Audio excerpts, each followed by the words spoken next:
convention should hear from grassroots, poor Democrats, 90% of whom have visited us, give me back my delegation. The whole place erupted for 3 or 4 or 5 minutes, floor demonstrations. I never envisioned that kind of thing occurring, and I had any idea that it was going to have that impact in history. I would have been much better dressed.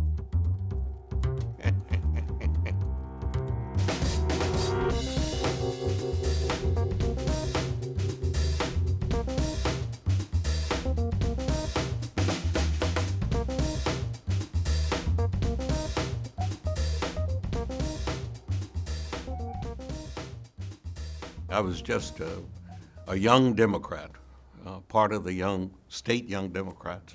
And it so happens that it was the Kennedy activity that was driving everything and everybody. We will carry the fight to the people in the fall, and we shall win. There was a clear indication that he would win the nomination. And then the speculation was, how does he get Lyndon Johnson to run with him? I was a great admirer of Lyndon Johnson, being a person who wanted to be a legislator, always wanted to be a legislative leader. Johnson was the personification of that part of the group and that part of who you'd want to be in the world of politics. I had, from 1960 through 1962, become a real activist young Democrat, both statewide and national. I had been ticketed for the convention of young Democrats that was held in Las Vegas at about the time of the Kennedy assassination. Who was there? Jesse Jackson and Willie Brown.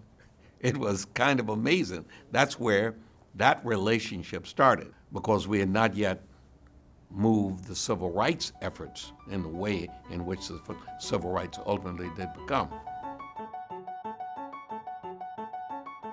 There was no question the control of the Democratic Party that had pretty much been in the hands of Southerners for a very long time, who had zero commitment to including African Americans, except in a very, very, very, very limited way. It literally was the real beginning. Did you know at that point, as a 68, that history is turning, or was it hard to figure out in real time? Well, in real time, it was almost impossible to see that further down the pipe, so to speak. What was very clear, however, though, following what Lyndon Johnson had done in '64 in empowering people of color to be able to cast votes in this country, that there was really going to be a change. And so suddenly, the whole thrust from 1964 to about the time we got there in '68, it had changed, and you had begun to see that we were going to be a very powerful arm of the Democratic Party if we played the political game the way the game needed to be played. And that's what we were doing in Chicago. In those days, there was clearly no evident threat of black takeover of anything. The organized protests were by the youngsters who had been the real anti-war people. The blacks on the outside were really the radicals. We go forth as human beings to remove these pigs. They were really the people that would have been a part of what you would call the Panthers, or the Panther types, or what you'd call today Black Lives Matter. None of those people were inside of the halls. They were all on the outside of the halls, and they did not really relate to those of us on the inside of the halls.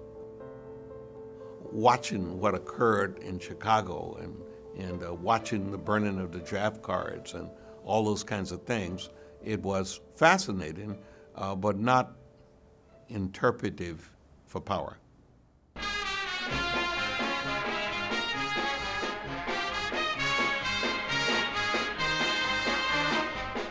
The co-chairs of the California delegation It was John Burton, Dolores Herter, and Willie Brown. A white guy, a Latino woman, and an African American. We had passed the new rules, and those rules required diversity in every way. We were the leading figures on behalf of the farm workers. We were the leading figures on behalf of women. We were the leading on behalf of gay rights.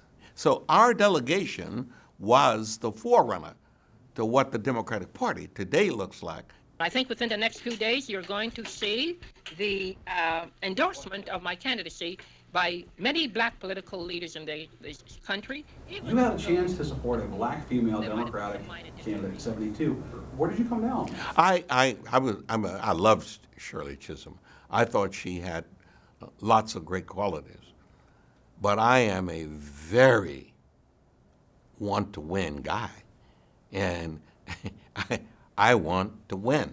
And if you're going to want to win and you're going to try to win, you'd better put together a combination of the things that will make for a final vote that carries you to victory. You couldn't do that with the Chisholm operation, like you can't do that with the Bernie Sanders operation. You can't do that, in my opinion, with the Trump operation. You can't do that with anybody who is on the edge. I didn't think Chisholm could beat Nixon. Oh, What a Night was billed as the party of the convention. I had the party. I'm telling you, I've never done a party like that. It was the hottest ticket. Everybody who was anybody wanted to be there. It was like, I guess, what Hamilton is now experiencing in New York.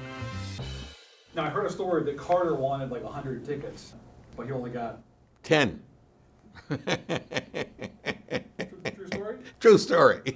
So even Jimmy Carter couldn't get his full entourage in there. It was absolutely the most incredible convention party ever. I think I still owe on it.